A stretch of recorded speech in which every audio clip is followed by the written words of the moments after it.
Baba yetu Mwenyezi Mungu wa mbinguni, kwa jina la Bwana wetu Yesu Kristo, Mungu wetu, tunaungama ya kwamba unastahili sifa na ibada na heshima na shukrani kila wakati.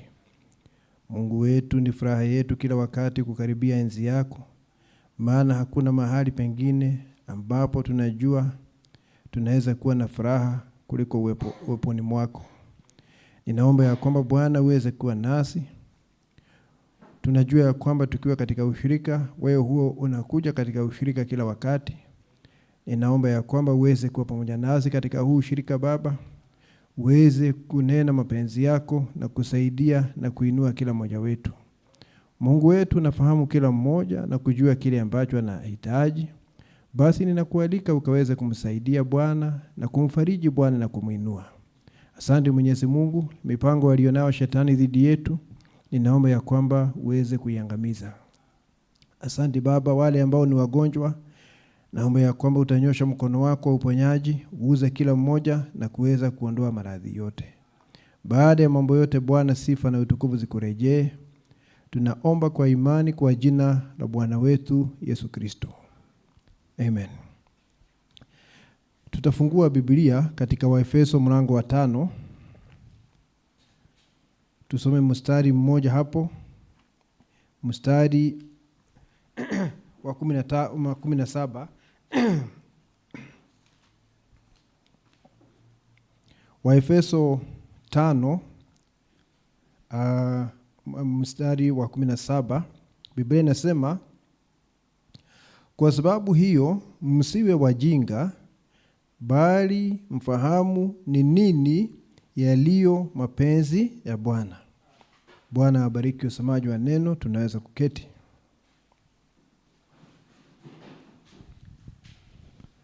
Baada ya kusoma maandiko hayo, ningetaka kuongea jambo hili na ni kuendelea kwa wiki jana nilikuwa ninaongea kuhusu kila mmoja lazima atafute mipango ya Mungu kwa ajili ya maisha yake ili aweze kuimarika. Na leo hii ningetaka kusema kila muaminio sharti atafute mapenzi ya Bwana kumhusu. Kila muaminio atafute mapenzi ya Bwana kuhusu maisha yake. Kwa sababu kama vile ambavyo nimesema wiki iliyopita, Mungu ana mapenzi yake kwa ajili ya kila mmoja wetu.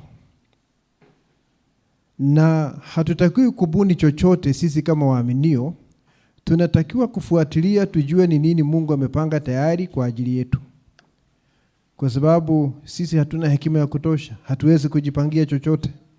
Mungu ndiye alipanga kila kitu, lakini sasa tungetaka tuelewe zile hatua ambazo alipanga ili tuweze kupitia katika hizo hatua. Na hapa nasema hivi kwa sababu Mungu ana mapenzi yake kwa ajili ya kila mmoja wetu, na ndio sababu huwezi kukopi ama kuiga mwingine. Ya kwamba naona huyu ndugu anapitia kwa hii njia, ninaona anafanikiwa. Huwezi kuiga mwingine kwa sababu Mungu ana mpango wa mtu binafsi kila mmoja wetu. Na kile tunahitaji ni kupata ufunuo wa mpango wa Mungu juu ya maisha yetu. Ninajua kuna jambo la jumla kwamba kwa mfano tunaamini ujumbe. Sisi tunaamini ujumbe. Tunaamini Mungu alituma nabii, tunaamini unyakuo utakafanyika hivi karibuni, na hata hivyo hayo pia lazima yaje kwako kwa ufunuo. Lakini kuna mipango ambayo ninaongea juu yake ambayo yanahusiana na maisha yako kama mtu binafsi. Ndio sababu unasikia maandiko yakisema ya kwamba wale wanaongozwa na Roho Mtakatifu ndio watoto wa Mungu. Ni lazima kila muaminio, kila ndugu na kila dada kama mtu binafsi aweze kuongozwa na Roho Mtakatifu. Kwa hivyo wakati unaongea na kusema ya kwamba muaminio sharti atafute mapenzi ya Bwana kumhusu, lazima ufanye hivyo kama mtu binafsi. Kama mtu binafsi ufanye hivyo, uweze kujua mapenzi ya Bwana ni yapi kwa ajili ya maisha yako. Na wakati mwingi tunaingia katika shida kwa sababu tunadhamiria. Unajua kudhamiria ni kufanya kitu bila kuwa na uhakika, ama bila kuongozwa, ama bila kutumwa, ama bila mamlaka ya Bwana. Tunadhamiria kufanya jambo. Na namna tu ambayo tunaweza kumpendeza Mungu ni tuweze kupata ufunuo wa mapenzi yake juu ya maisha yetu. huwezi kumpendeza Mungu kwa njia nyingine. Biblia inasema ya kwamba kwa imani tunampendeza Mungu, na nabii anasema imani ni ufunuo wa mapenzi ya Mungu. Kwa hiyo ili tuweze kuwa na imani, ni lazima jambo hilo liwe limefunuliwa kwetu. Ikiwa Mungu anataka uchukue hatua fulani katika maisha yako, na hilo jambo lifunuliwe kwako, hata wakati unachukua hiyo hatua utakuwa na ujasiri. Na utafanya kwa njia ya imani, kwa sababu ni kitu ambacho mwanzo kimefunuliwa kwako. Na hivyo ndivyo Mungu angetaka na maisha ya kila mmoja wetu. Hatuwezi kutegemea akili zetu wenyewe.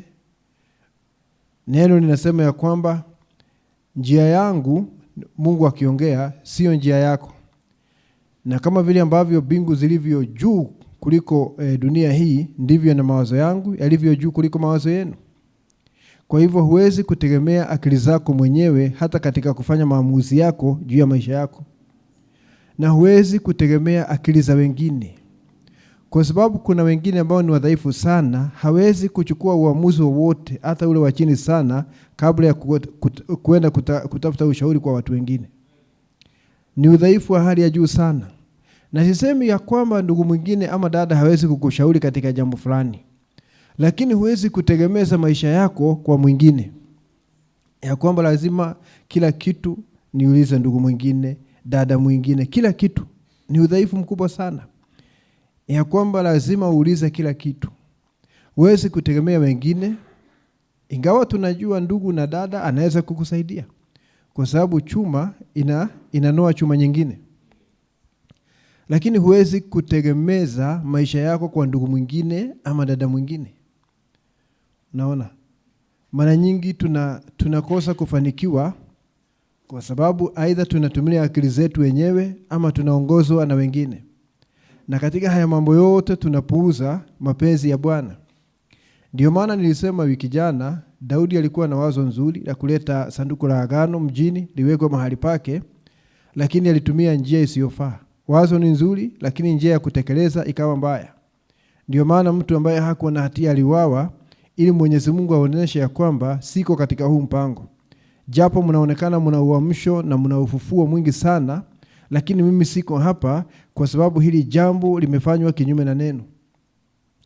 Mungu angetaka tufanye chochote kulingana na mapenzi yake. Si akili zetu wenyewe na si kuongozwa na wengine. Na Mungu atusaidie sana. Kwa sababu najua hata katika kanisa kuna watu huwa tunaangalia sana, we esteem them very much. Hawa tunaangalia sana, huyu akisema jambo haliwezi kuwa na kosa, haliwezi kuwa na dosari, na ni mwanadamu. Naona Isaya wakati alikuwa kijana, kosa kubwa sana lilikuwa ni kwamba aliweka mfalme mahali pa Bwana. Na akaona huyu Bwana hawezi kosea. Na siku moja Mungu akaachilia huyu aweze kuingia katika hatia, ili Isaya aondoe macho yake kwa mwanadamu ayaweke kwa Mungu. Na Uzia akafa, aliingia katika hatia. Mwisho wa huduma yake ama ufalme wake akaingia katika hatia, na Mungu akamuua, akamuondoa. Na hapo ndipo sasa Mungu alijifunua kwa Isaya, akaanza kuona mfalme mwenyewe. Na ni lazima tufike mahali ambapo ikiwa unataka kuchukua hatua yoyote, kwanza unaenda kwa Mwenyezi Mungu. Ikiwa anaweza kutumia ndugu mwingine ama dada mwingine kuleta jibu, si huyo amebuni jibu hilo. Huyo ni kutumiwa, ametumiwa. Lakini wewe ulienda kwa Mungu na Mungu ameona ajibu kwa njia hiyo.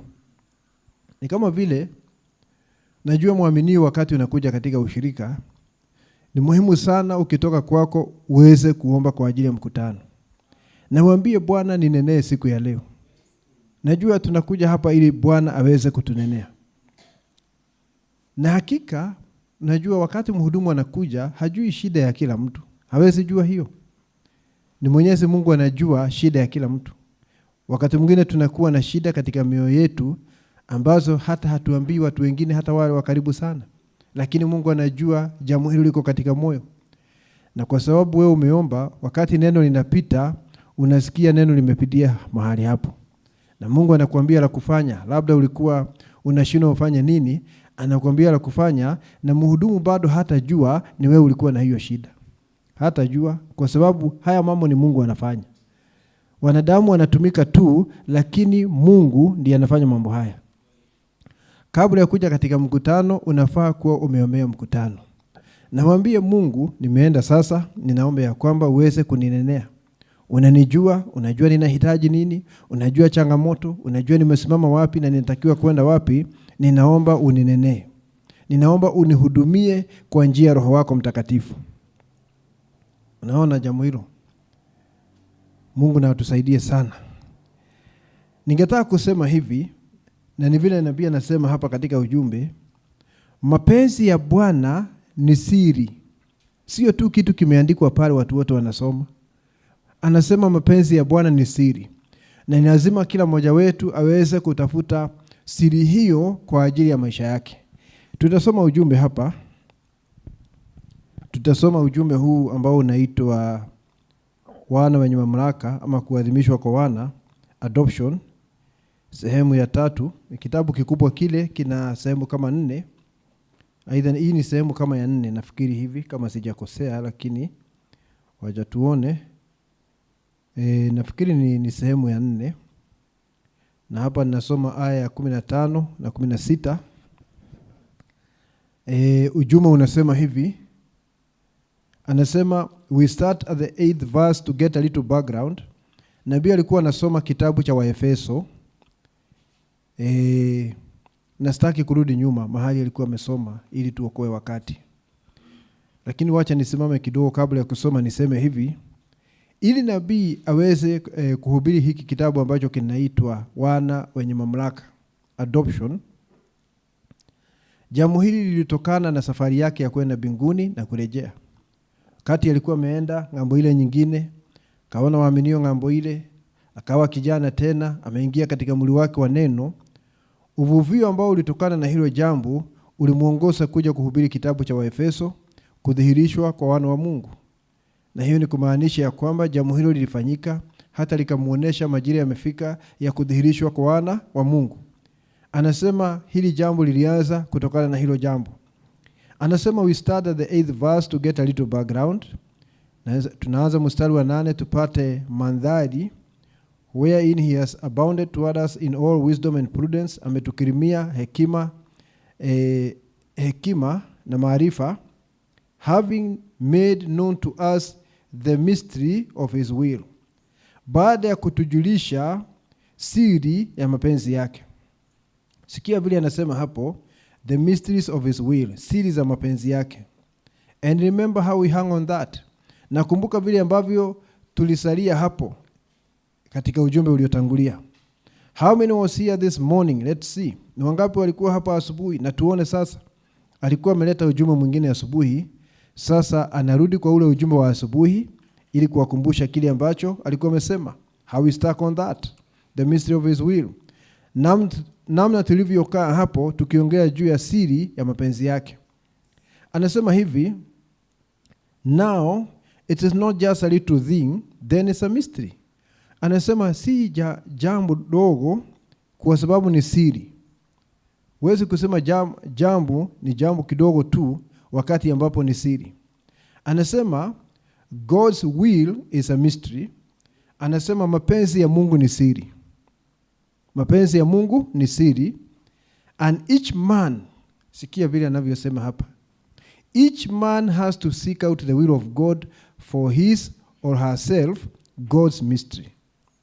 Nabii anasema kwa sababu mapenzi ya Mungu ni siri, ni lazima kila ndugu na kila dada aweze kutafuta mapenzi ya Mungu kwa ajili yake. Kila mmoja katika yale maamuzi ambayo unahitaji kufanya katika maisha yako, unahitaji kutafuta mapenzi ya Mungu. Nimekuambia si kubuni, ni kutafuta kile Mungu aliamua tayari. We are not reinventing the wheel. Hakuna kitu kipya tunaleta hapa. Ni kwamba Mungu ana mapenzi hayo tayari, na sasa tunahitaji kugundua kile ambacho Mungu alipanga kwa ajili yetu kabla misingi ya ulimwengu. Kama vile nilisoma wakati mwingine ujumbe huu ambao unaitwa mambo ambayo yatakuja baadaye. Things that are to be. Mahali nabii anasema ya kwamba hata hatua zako zilipangwa kimbele.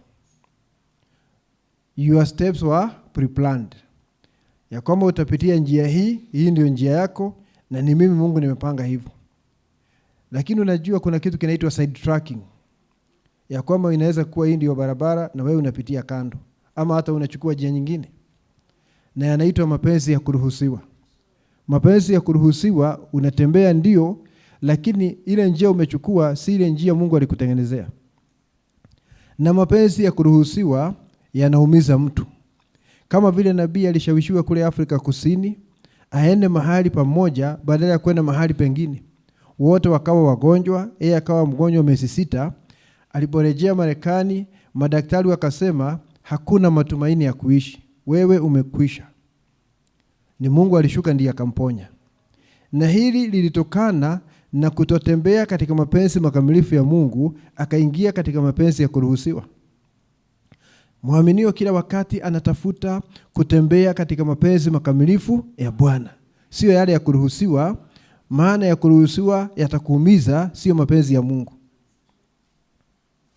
Mungu na atusaidie sana. Lazima kila mmoja wetu atafute Mungu kwa ajili ya maisha yake. Sijui kama tuko pamoja wandugu na wadada. Majira haya tumefika ni majira kila muamini ajue Mungu ana mpango kwa ajili ya maisha yako. Unajua hata Wapentekoste wanasema hivyo. This evening God has good plans for you. Wapentekoste wanajua kusema hivyo Atia jioni ya leo Bwana ana mipango mema kwa ajili ya maisha yako. Lakini hakuambii hiyo mipango utaipata namna gani. Ni kusema tu. Ama anakuambia ukipanda mbegu hiyo mipango utaijua. Si hivyo. Lakini kwa kweli maisha yako ndugu na dada Mungu alipanga kabla ya misingi ya ulimwengu. Na si kitu kipya kinafanyika saa hizi. Wewe na mimi tuna hamu sana ya kujua ametupangia nini. Tunataka kuona. Unajua nabii anasema kila wakati mwanadamu huwa anataka kuona kilicho mbele kidogo. Hata wewe ungetaka kuona mwili wako wa neno. Kwa sababu ni wako. Una hiyo hamu. Na ungetaka kuona mwili wako wa utukufu. Ungetaka kuona ng'ambo ile ya pazia. Tuna hamu ya mambo hayo. Na ni Mungu alikuweka hivyo ili kwa hiyo hamu uwe unamtafuta kila wakati. Hamu inakufanya utafute Mungu. Naye Yeremia anasema ukinitafuta kwa moyo wako wote utanipata. Mungu hajajificha kwetu kabisa ndugu. Ukimtafuta kwa moyo wako wote na wewe ni mtoto wa Mungu utampata. Na hiyo ni kweli. Nafikiri tunaona jambo hilo. Ya kwamba lazima kila mmoja atafute mapenzi ya Mungu kwa ajili ya maisha yake. Majira haya nabii anasema hivi katika huu ujumbe unaitwa imani kamilifu. Anasema kila muaminio ni mtu binafsi na anatembea katika hii dunia kwa njia ya imani kama mtu binafsi.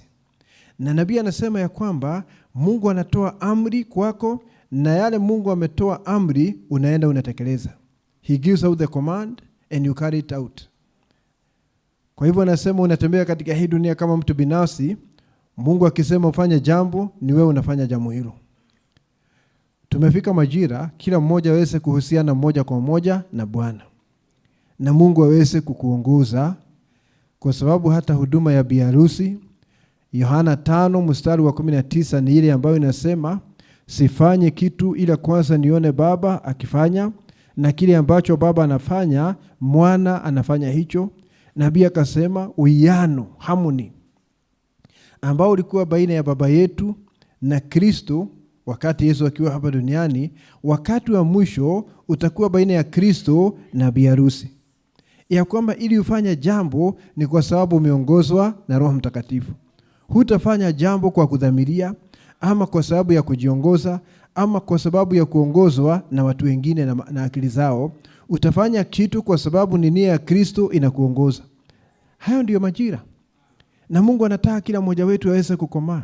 Ya kwamba mawasiliano yako yanatoka kwa Mungu moja kwa moja. Unapata mawasiliano kutoka mbinguni na Mungu anakuongoza. Fanya hivi, fanya hivi. Usipitie hapa. Mungu anakuambia japo fulani amepitia hapa na amefaulu, wewe usipitie hapo. Ukijaribu kupitia hapo utaingia kwenye shida. Tunaamini hayo. Na tunaamini Mungu pia huwa anapatia watu maono. Maono ni sehemu ya neno. Mungu anapatia watu ndoto. Mungu anaongea kwa sauti katika yule mtu wa ndani. Mungu anaongea kupitia hali, circumstances, na unaweza kuona huyu ni Mungu anaongea, na Mungu huwa anaongea kila wakati. Kile tunahitaji ni kuvuta elimu tuweze kushika mawasiliano, kwa sababu anaongea kwa njia nyingi sana. Mungu anaongea kupitia wengine. Ndugu anaweza kuja aanze kuongea, muangalie hivi, na huyu nani amemwambia haya maneno? Kwa sababu ni yale unapitia, na kadri unavyojua hujaambia mtu na amekuja na ni hayo anaanza kuongea moja kwa moja. Ni wewe utajua ya kwamba ni Mungu anaongea nawe kwa njia hiyo. Na Mungu anaongea kila wakati. Na Mungu atusaidie sana. Na wakati unasema juu ya kutafuta mapenzi ya Mungu kwa ajili ya maisha yetu, lazima tujue tunatafuta wapi. Huwezi kutafuta mapenzi ya Mungu kiholela. Lazima ujue haya mapenzi ya Mungu unatafuta wapi. Huwezi kutafuta mapenzi ya Mungu kwa ajili ya maisha yako nje ya neno ambalo Mungu amefunua. Unaona jambo hilo? Huwezi kutafuta mapenzi ya Mungu nje ya neno lile Mungu amefunua katika kizazi hiki. Ni kama vile unasikia nabii akisema, Waisraeli, mwana yeyote wa Israeli hawezi kubarikiwa akiwa nje ya nchi ya ahadi. Angalia kila Mwebrania wakati alipatikana akiwa nje ya nchi ya ahadi, alikuwa anaingia katika shida. Wakati Elohimu alikuja kwa Ibrahimu, alimpata nyumbani na alikuwa katika nchi ya ahadi kule Canaan. Na akasema nitatembelea Sara mwakani. Lakini kosa ni kwamba kesho yake Ibrahimu akaanguka. Nabii anasema he backslid. Na alianguka kwa njia ya kutoka katika nchi ya ahadi, mahali Mungu atakuja kumtembelea, akaenda kule kwa Wafilisti. Na akienda kwa Wafilisti, sasa mfalme wa Wafilisti akaona Sara ni mrembo, wajua saa hiyo amerejeshwa katika ujana. Sasa ikabidi Ibrahimu abuni uongo ili aweze kujinusuru. Kwa sababu ukitoka mahali pako utaanza kuingia katika hatia. Moja baada ya nyingine. Ibrahimu ikabidi adanganye. Na akaingiza Sara katika uongo. Na Sara akachukuliwa. Naona jambo hilo. Ni neema ya Mungu ndio ilizuia huyu mwanamke kuchafuliwa na yule mfalme wa Wafilisti. Kwa sababu ameondoka katika nafasi yake. Nabii anasema hakuna Mwisraeli ambaye anaweza kustawi akiwa nje ya nafasi yake. Ibrahimu akaingia katika hiyo shida. Angalia familia Elimelek. Elimelek na mkewe Naomi na wanao wawili wakaenda katika nchi ya Moab. Kwa sababu njaa iko pale, wangesalia pale, Mungu aweze kuwabarikia pale. Na wakati wameenda kule kwa Moabu, eti kwa sababu njaa imeingia Bethlehem, walienda wakaingia kwenye shida. Elimelek akafa, wanawe wawili wakaoa lakini wakafa. Huyu mwanamke akaachwa peke yake na wale wajane wawili, wanawake vijana. Na akarudi katika nchi yao. Kwa sababu alikuwa ametoka katika nafasi yake. Huwezi kubarikiwa ukiwa nje ya mahali Mungu amekuandalia. Ni kama Ruth angeolewa kama angefanya kazi katika shamba la mtu mwingine. Lazima angesalia katika shamba la huyo anaitwa Boaz, kwa sababu yeye yuko chini ya Naomi, na Naomi na huyu mtu walikuwa na uhusiano wa familia. Hapo tu ndipo angepata ukombozi wake. Na siku ya leo wewe kama muaminio na mimi, huwezi kupata ufanisi wowote nje ya neno ambalo Mungu amefunua. Ukienda kupita mipaka ya neno hilo, utaingia kwenye shida, kama vile wale ambao tumesoma habari zao katika Biblia, waliingia katika shida kila wakati walipotoka katika nafasi zao. Najua sisi hatuongei juu ya nchi. Tuseme nchi ya kawaida, kutoka Canaan kwenda wapi, Misri. Nchi yetu ni nchi ya kiroho. Nchi yetu ni katika mipaka ya neno. Ndio sababu nabii anasema kaa na neno, stay with the word. Na kama utatafuta kitu chochote, utatafuta ukiwa ndani ya neno, na utakitafuta ndani ya neno. Ndio sababu waraka wa Yohana unasema, na tunajua Mungu anasikia maombi yetu wakati ambapo tunaomba kulingana na mapenzi yake. Amina. Na nabii anasema mapenzi ya Bwana ni neno lake. Huwezi kuwa na mapenzi ya Mungu nje ya neno. Mapenzi ya Bwana ni neno lake. Unajua kuna wakati mwingine unaweza kushangaa. Muaminiwa anakuambia ninangoja Mungu aninenee. Na kile kitu ambacho anasema nangoja anenewe ni kile kimeandikwa katika maandiko. Unaona jambo hilo? Mnaongea na mtu, unamuonesha neno limesema hivi, na ni jambo moja kwa moja limeandikwa pale. Huwezi kusema sasa ninangoja Bwana anene ili aniambie huu ni ukweli. Hata nena hapo, kwa sababu ameshanena pale. Lakini kuna mambo Mungu anaweza kunena moja kwa moja, kwa sababu si yale unaweza kusoma moja kwa moja katika neno. Ndio sababu unasikia nabii akisema hivi juu ya karama za Roho Mtakatifu. Unasema okay, wewe Mungu anakutumia kwa utabiri. Na unajua Wakristo na waaminio kwa ujumla wanapenda kuwa watu wa kiroho. Na hiyo ni ajabu. Nothing wrong with that. Hata Musa alisema laiti kila mtu angekuwa nabii katika kambi ya Israeli. Na hiyo hata mimi ninaomba hivyo. Laiti kila mtu hapa angejaa karama za Roho Mtakatifu.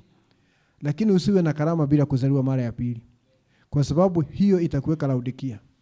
Laodikia wako na karama hapa na pale, lakini hawajazaliwa mara ya pili. Wako nje ya nchi ya ahadi. Maana Roho Mtakatifu lazima ingie katika nafsi ili uzaliwe mara ya pili uweze kuwa ndani ya nchi ya ahadi, na baada ya hapo Mungu akukirimie ile karama ambayo anaona inakufaa.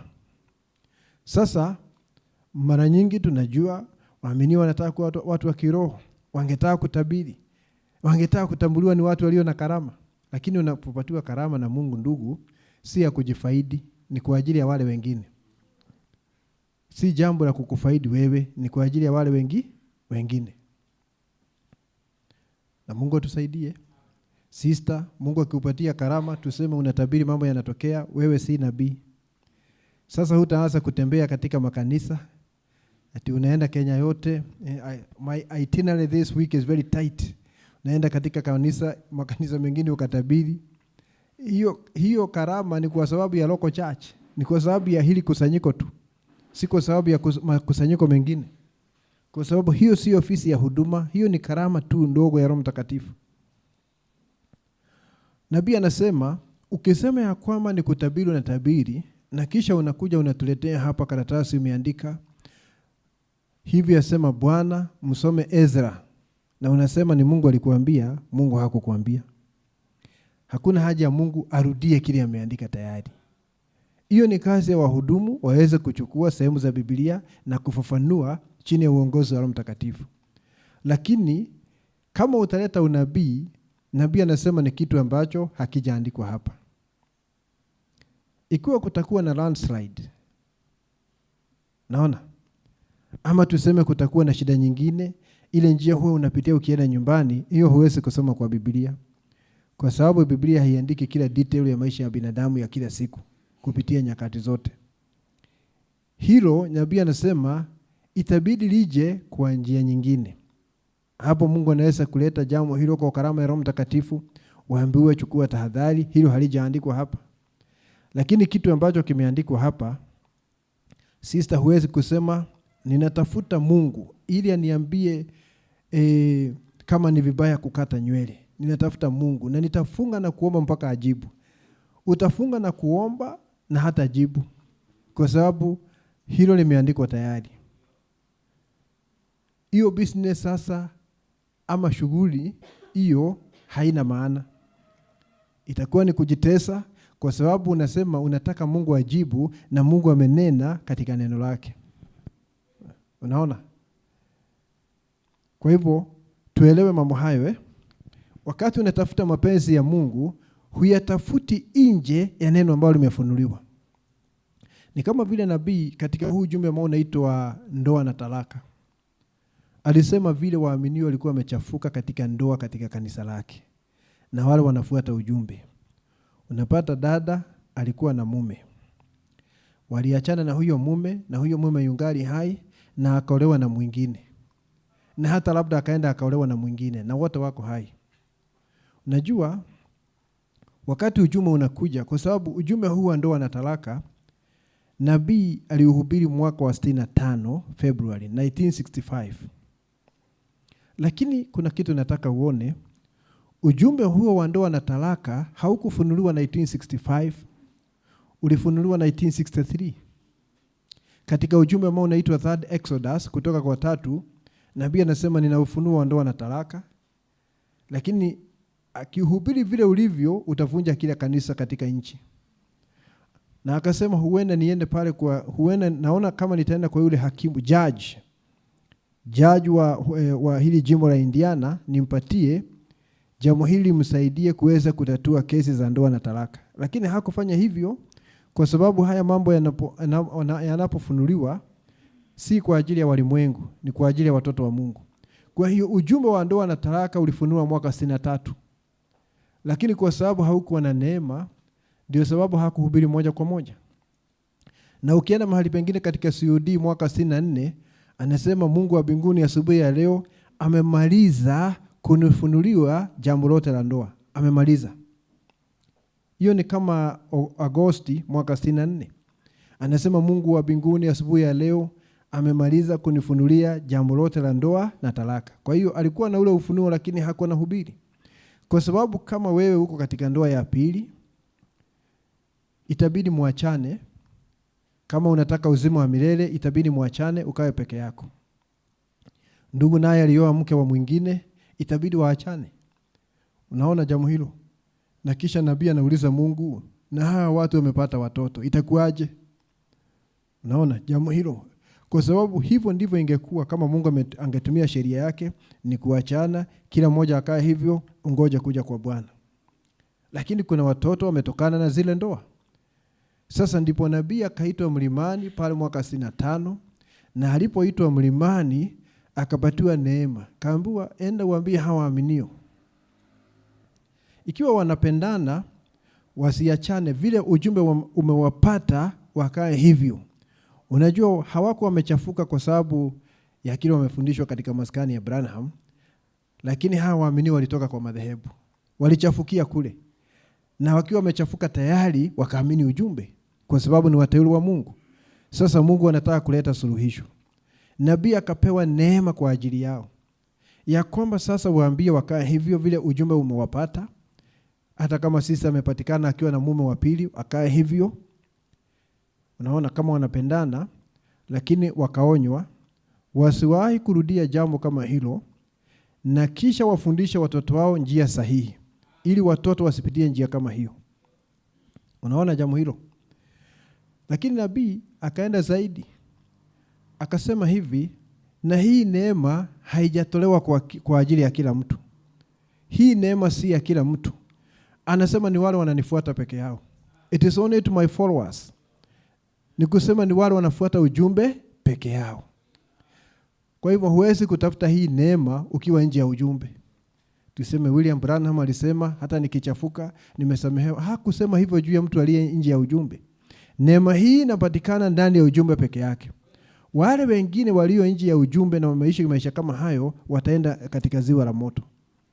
Kwa sababu wanaishi katika uzinzi, na Biblia ikasema ya kwamba hakuna mzinzi ataingia, lakini watakuwa na wakati wao katika ziwa la moto.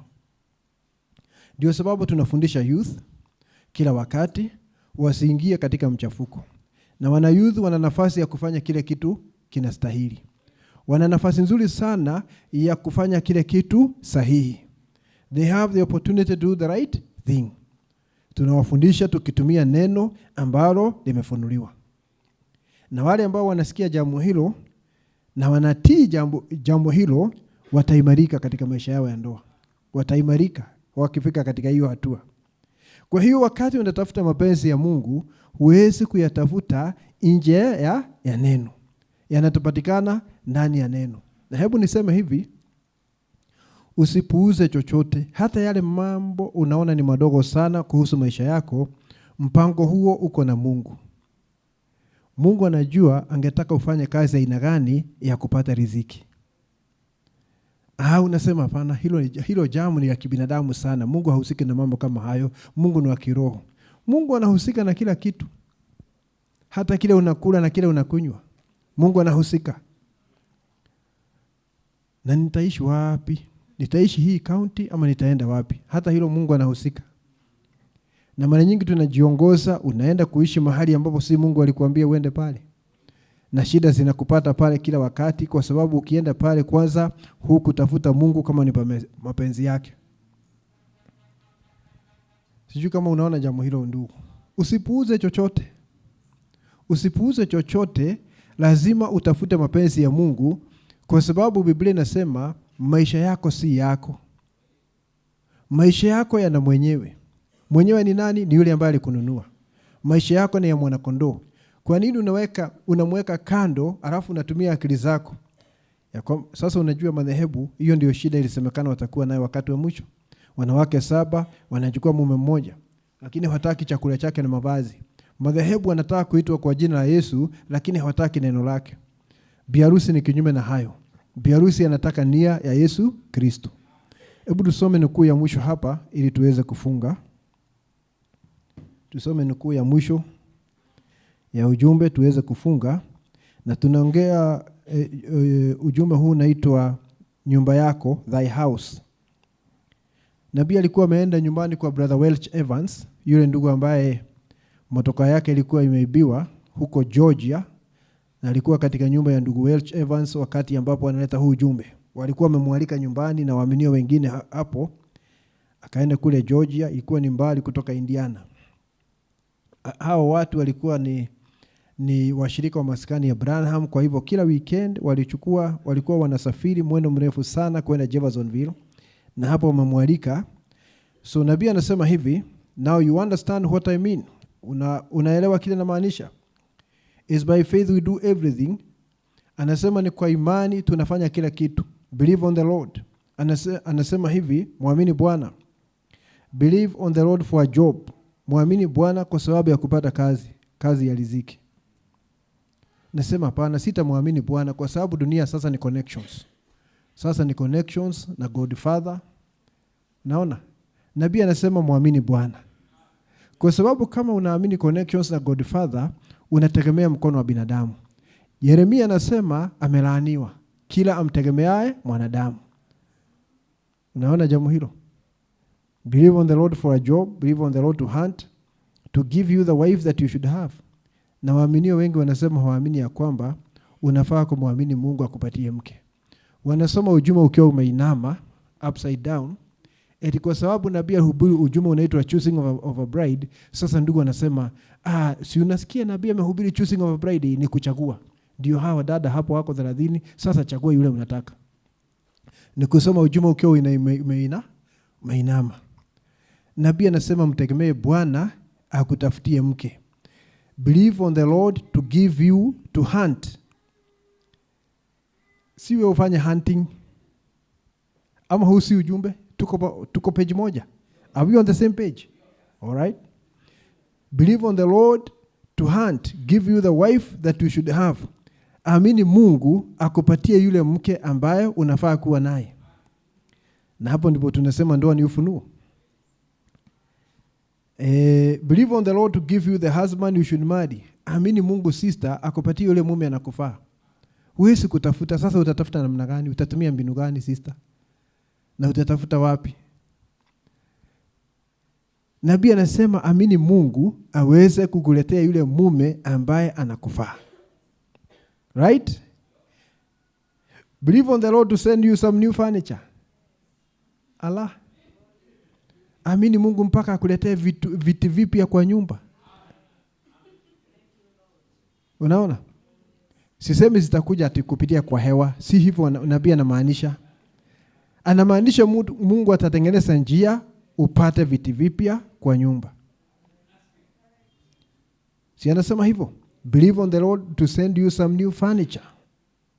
If the barrel goes empty and the cruse gets dry, mahali ambapo unaweka unga ama chochote kile na mahali unaweka mafuta ya kupika, vitu hivyo vikiisha and there's no food na hakuna chakula and the children are hungry na watoto wana njaa, believe on the Lord. Anasema amini Bwana. Si unaona mipango yote mpaka yale mambo unaona Mungu hashughuliki ni yeye anashughulika. Mungu anashughulika kunetea viti vipya ndani ya nyumba, ndio anashughulika. Anajua unahitaji, anashughulikia jambo hilo. Acha nimalize kusoma hapo. Anasema hivi. Anasema believe on the Lord for anything, muamini Mungu kwa ajili ya kila kitu. See as long as it is right, ili mradi kitu hicho ni sahihi. Na nikusema hivi, hivyo ambavyo nilikuwa nimesema hapo awali, huwezi tafuta mapenzi ya Mungu nje ya neno la wakati. Sasa wakati nabii anasema mradi jambo hilo ni sahihi, ni kusema mradi ni ndani ya neno, liko ndani ya neno. Just believe on the Lord and thou shall see it shall come. Muamini Mungu na utaona litatukia. I have never seen it fail in all my life. Anasema God bless you. Anasema sijawahi kuona hilo jambo likikosa kutimia maishani mwangu mote, na anasema Bwana awabariki. Ninasema ya kwamba lazima kila muaminio akiwa ndani ya neno atafute mapenzi ya Mungu kwa ajili ya maisha yake. Na nabii anasema mapenzi ya Mungu ni siri. Na kama ni siri, inabidi uitafute ili Mungu aikufunulie, akuoneshe hivi ndivyo nataka kuhusu maisha yako. Mara nyingi tunadhamiria. Tunatoka hapa, tunaingia hapa. Tunaenda pale, tunatoka pale. Msimu huu tena hatuko hapo. Kwa sababu hatukutulia kwanza, alafu tutafute Mungu kwa ajili ya mapenzi yake juu ya maisha yetu. Tunatumia akili zetu, ama tunaongozwa na watu wengine, ama tunaenda pale GPT, tunaanza kuklik ili, najua AI siku hizi inaambia watu mambo mengi sana. AI sio nia ya Mungu. Hiyo ni teknolojia tu ya kusaidia katika mambo ya kawaida, lakini tukifika maamuzi ya maisha yako, sio ya AI, lazima Mungu akuongoze. AI itakuambia nani atakuwa kweli, ama utaolewa na nani. Haiwezi. Inabidi Mungu akufunulie jambo hilo, na ni lazima tumtafute ili atuoneshe mapenzi yake ni yapi kwa ajili ya maisha yetu. Usipuuze jambo lolote brother sister. Usipuuze. Na usikose kumshirikisha Mungu katika yale mambo unataka kufanya. Lazima ualike Mungu katika maisha yako na umuulize, Baba, ungetaka nifanye nini hapa? Na sitaki mapenzi yangu, na sitaki mapenzi ya mtu yeyote, nataka mapenzi yako. Hivyo ndivyo tunaweza kustawi. Na mara nyingi tunaingia kwa shida kwa sababu hiyo sio njia tunayopitia. Tunajiongoza kwa sababu pia tuna hamu ya kujiongoza, ili tukifanikiwa tuweze kujipigia debe. Tuseme, na hapo nilichora. Hapo nilichora. Tuko na hiyo shida. Na hiyo shida ndio ilifanya wana wa Israeli wadai sheria kutoka kwa Mungu. Nabii anasema Mungu alikuwa amewapa neema tayari, lakini wakadai sheria, kwa sababu sheria inakwambia fanya hivi, na ukifanya hivi nitakuhesabia haki. Nitasema wewe ni mwenye haki kwa sababu umefanya juhudi, umetimiza hiki na kile. Na binadamu anapendezwa na hayo mambo sana, uchukue credit. Umesema mimi Mungu alinihesabia haki kwa vile nilitimiza sheria. Unataka kuchukua sifa mahali. Anasema kosa kubwa sana Israeli walifanya ni kudai sheria wakati Mungu alikuwa amewapatia neema tayari. Na binadamu naye ni mara nyingi sana angetaka kufanya jambo ili aseme vile ambavyo aliweka mikakati akafaulu katika hili jambo. Lakini jambo la muhimu sana ndugu na dada, ni wache Mungu achukue nafasi yake katika maisha yako na aweze kukuongoza. Mungu atusaidie sana. Ningetaka nifike hapo alafu tuweze kuwa na nafasi ya kuabudu Mungu. Wacheni tuombe. Mwenyezi Mungu wa mbinguni, kwa jina la Yesu Kristo, tunatoa shukurani kwa sababu ya neno lako. Neno hili vile maandiko yanasema ni taa ya miguu yetu Bwana, ili kutuonesha namna ya kujiendesha katika haya maisha. Neno linatuonesha mapenzi yako. Ninaomba kwa jina la Yesu Kristo usaidie kila mmoja wetu aweze kuwa na desturi ya kutafuta uso wako kwa ajili ya kila uamuzi ambao amefikia. Tusitembee kwa njia ya kudhamiria ama kutumia hoja za wengine, lakini tuweze kuongozwa na nia ya Kristo. Vile tu ulisema kupitia nabii wa Malaki ni ya kwamba biharusi atakuwa na nia ya Kristo na atajua vile Kristo anafanya. Anataka biharusi atende na neno. Basi msaidie kila mmoja wetu aweze kuishi maisha kama hayo. Mahali tumepungukiwa unafahamu. Ninaomba utusaidie na utuinue Baba. Tembelea kila mmoja wetu. Guza moyo wake Baba. Tusaidie Bwana, tupake dawa ya macho. Tunataka kuona zaidi na zaidi mapenzi yako Bwana. Tunataka kuona urithi wetu katika nchi hii ya ahadi. Ninaomba usamehe dhambi zetu na hatia zote Bwana. Tuoshe kwa damu ya Yesu Kristo, na Mungu wetu tufanye wenye haki. Tutembee katika haki katika haya maisha na utakatifu. Yote yako mikononi mwako, tuwasema unastahili. Tunaomba kwa imani kwa jina la Bwana wetu Yesu Kristo. Amen.